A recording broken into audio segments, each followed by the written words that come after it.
మీద వైఎస్ఆర్ కాంగ్రెస్ పార్టీ, మీది వైఎస్ఆర్ కాంగ్రెస్ పార్టీ కాదు. వై అంటే వైవి సుబ్బారెడ్డి గారు, ఎస్ అంటే సాయిరెడ్డి గారు, ఆర్ అంటే రామకృష్ణ, సజ్జల రామకృష్ణ గారు. ఇలా తయారయ్యింది ఈరోజు వైఎస్ఆర్ కాంగ్రెస్ పార్టీ. దీంట్లో వైఎస్ఆర్ గారు లేరు. ఇది జగన్ రెడ్డి పార్టీ, ఇది నియంత పార్టీ, ఇది ప్రజలను పట్టించుకోని పార్టీ, ప్రజా సమస్యలను పట్టించుకోని పార్టీ, ప్రజల ప్రయోజనాలను తాకట్టు పెట్టి బీజేపీకి బానిస అయిన పార్టీ. రాజశేఖర్ రెడ్డి గారి ఒక్క ఆశయమైనా నిలబెట్టారా? ఒక్క ఆశయమైనా నిలబెట్టారా? వెలుగొండ ప్రాజెక్టు రాజశేఖర్ రెడ్డి గారు ఎంతో కోరుకున్న ప్రాజెక్టు, ఎంతో 4,50,000 ఎకరాలకు నీళ్లిచ్చే ప్రాజెక్టు. ఒక్క ఈ జిల్లాకే కాదు, పక్కన కర్నూలు కడపకు కూడా నీళ్లిచ్చే ప్రాజెక్టు, 45 టీఎంసీల సామర్థ్యం ఉన్న ప్రాజెక్టు. రాజశేఖర్ రెడ్డి గారు 60% పనులు పూర్తి చేసి పోతే ఆ తర్వాత చంద్రబాబు గారు కనీసం తట్టడు మట్టడు తీసిపోసాడా? 5 సంవత్సరాలు చంద్రబాబు గారు ముఖ్యమంత్రిగా ఉంటే వెలుగొండ ప్రాజెక్టు ఒక అడుగు కూడా ముందుకు వేయలేదు. ఆ తర్వాత జగనన్న గారు ముఖ్యమంత్రి అయ్యారు. ముఖ్యమంత్రి కాకముందు చెప్పిన మాట వెలుగొండ ప్రాజెక్టు నేను పూర్తి చేస్తాను అని. మరి 5 సంవత్సరాలు అవుతుంది, వెలుగొండ ప్రాజెక్టు పూర్తయిందా? వెలుగొండ ప్రాజెక్టు పూర్తయిందా? పూర్తి కాలేదు. ఇక్కడ నిమ్స్ ఇండస్ట్రియల్ కారిడార్ ఏర్పాటు చేయాలనుకున్నాడు రాజశేఖర రెడ్డి గారి తర్వాత ప్రభుత్వం 2012లో, అప్పుడున్న కాంగ్రెస్ ప్రభుత్వం. 3 లక్షల మంది యువతకు ఉద్యోగాలు ఇచ్చే ప్రాజెక్టు, అద్భుతంగా 4,000 ఎకరాలలో అద్భుతంగా చేయాలనుకున్న ప్రాజెక్టు. ఆ తర్వాత ఎవరూ పట్టించుకోలేదు. జగన్మోహన్ రెడ్డి గారు ముఖ్యమంత్రి కాకముందు 2019లో దాన్ని పూర్తి చేస్తానని చెప్పిన వాడు ఇప్పటి వరకు కనీసం ఒక్క ప్రాజెక్ట్ అయినా వచ్చిందా? ఒక్క ఇండస్ట్రీ అయినా వచ్చిందా? ఒక్క ఉద్యోగం అయినా వచ్చిందా? లేదు. జిల్లాకు ఒక ఎయిర్పోర్ట్ అన్నారు, దానికి ఒక పథకం కూడా పేరు పెట్టారు. జిల్లాకు ఒక ఎయిర్పోర్ట్ కట్టి బోయింగ్లు కూడా దింపుతామన్నారు. ఏమైంది? కనిపిస్తున్నాయా? గాలికి పోయింది. మరి ఏం చేసినట్టు? రాజశేఖర రెడ్డి గారి ఆశయాలు ఎక్కడ నిలబెట్టినట్టు? రాజశేఖర రెడ్డి గారు రైతును రాజును చేశాడు. రాజశేఖర రెడ్డి గారి హయాంలో వ్యవసాయం పండగ అయింది. రాజశేఖర రెడ్డి గారు రుణమాఫీ చేశాడు. రాజశేఖర రెడ్డి గారు రైతుకు ఏ కష్టం వచ్చినా పెట్టుబడి ధరను తగ్గించాడు, రాబడిని పెంచాడు. రాజశేఖర రెడ్డి గారు ముఖ్యమంత్రిగా ఉన్నప్పుడు ఇన్పుట్ సబ్సిడీ ఉండే, విత్తనాల మీద సబ్సిడీ ఉండే, డ్రిప్పుల మీద సబ్సిడీ ఉండే, ఇంప్లిమెంట్స్ మీద సబ్సిడీ ఉండే. ఇప్పుడు ఏదైనా ఉన్నాయా?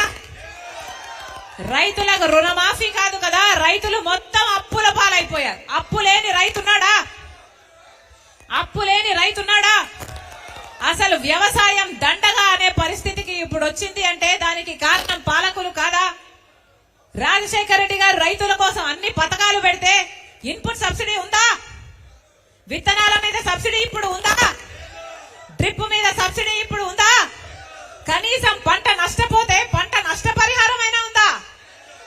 రాజశేఖర రెడ్డి గారు ఆ రోజు పంట నష్టపోతే ఎంత అద్భుతంగా ఇచ్చాడు, కానీ ఇప్పుడు అవి ఏమీ లేవు. మరి ఇదా రాజశేఖర రెడ్డి గారి సంక్షేమ పాలన? రాజశేఖర రెడ్డి గారి సంక్షేమ పాలనకు జగనన్న పాలనకు నక్కకు నాగలోకానికి ఉన్నంత తేడా ఉంది. ఆకాశానికి భూమికి ఉన్నంత తేడా ఉంది. రాజశేఖర రెడ్డి గారికి ఈ యువత అంటే చాలా ప్రాణం. రాజశేఖర రెడ్డి గారు మీరు బాగా చదువుకోవాలి, మంచి ఉద్యోగాలు చేయాలి అని మనస్ఫూర్తిగా కోరుకొని ఫీజు రీయింబర్స్మెంట్ ప్రవేశపెట్టాడు. రాజశేఖర రెడ్డి గారు చెప్పిన డైలాగ్ ఒకటి చెప్తా. మీరు ఏది కావాలంటే అది చదువుకోండి. మీరు డాక్టర్ అవుతారా, మీరు ఇంజనీర్ అవుతారా, మీరు ఎంపీఏ చేస్తారా, మీరు ఎంసీఏ చేస్తారా, మీరు ఏది కావాలంటే అది చదువుకోండి, ప్రభుత్వమే ఉచితంగా చదివిస్తుంది అన్నాడు. ఇప్పుడు ఉందా ఫీజు రీయింబర్స్మెంట్? ఇప్పుడు చదువుకుంటున్నారా బిడ్డలు? తల్లిదండ్రులు కూలీ నాలి చేసి చదివిస్తే ఇప్పుడు ఉద్యోగాలు కూడా లేవు. జగనన్న గారు ముఖ్యమంత్రి కాక ముందు చెప్పిన మాట, ప్రతి జనవరి 1న జాబ్ క్యాలెండర్ విడుదల చేస్తాము, నోటిఫికేషన్లు ఇస్తాము, ఉద్యోగాలు ఇస్తాము అన్నారు. ఒక్క సంవత్సరమైనా జాబ్ క్యాలెండర్ వచ్చిందా? ఒక్క నోటిఫికేషన్ అయినా వచ్చిందా? 30,000 టీచర్ ఉద్యోగాలు ఖాళీగా ఉన్నాయి, ఒక్కటైనా భర్తీ చేశారా? ఇప్పుడు ఎన్నికలు వస్తే ఇప్పుడు నోటిఫికేషన్లు ఇస్తాడట సారు. మరి ఇప్పుడు ఇస్తే ఇక నోటిఫికేషన్ వచ్చేది ఎప్పుడు? పరీక్షలు రాసేది ఎప్పుడు? ఉద్యోగాలు వచ్చేది ఎప్పుడు? మీరు ఉద్యోగాలు చేసేది ఎప్పుడు? వీళ్ళకి చిత్తశుద్ధి ఉంటే 5 సంవత్సరాలుగా గాడిదలు కాస్తున్నారా? ఏమి చేస్తున్నారు? కనీసం ఒక్కసారి ఒక్క గ్రూప్ 1 ఉద్యోగం వచ్చిందా మన బిడ్డలకు? అంటే ఆంధ్ర రాష్ట్రంలో ఎవరు గ్రూప్ 1 ఉద్యోగానికి చేయడానికి కూడా అర్హులు కారా? మరి ఇదా రాజశేఖర రెడ్డి గారి సంక్షేమ పాలన? ఇదా రాజశేఖర రెడ్డి గారి ఆశయాలను నిలబెట్టడము అంటే? రాజశేఖర రెడ్డి గారు మాటిస్తే మాట తప్పనివాడు, మాట తప్పడు, మడమ తిప్పనివాడు రాజశేఖర రెడ్డి గారు. మరి జగనన్న గారు ఏమన్నారు? పూర్తి మద్యపాన నిషేధం చేస్తాను అని అక్క చెల్లెళ్లకు మాట ఇచ్చాడు. అయిందా పూర్తి మద్యపాన నిషేధం? ఏమన్నాడు?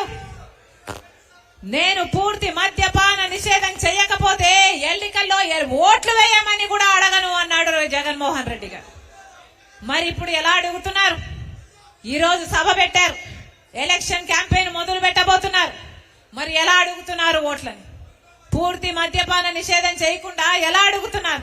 మీరు మాట తప్పిన వారు కాదా? రాజశేఖర రెడ్డి గారు విచిత్రం చూడండి. రాజశేఖర రెడ్డి గారు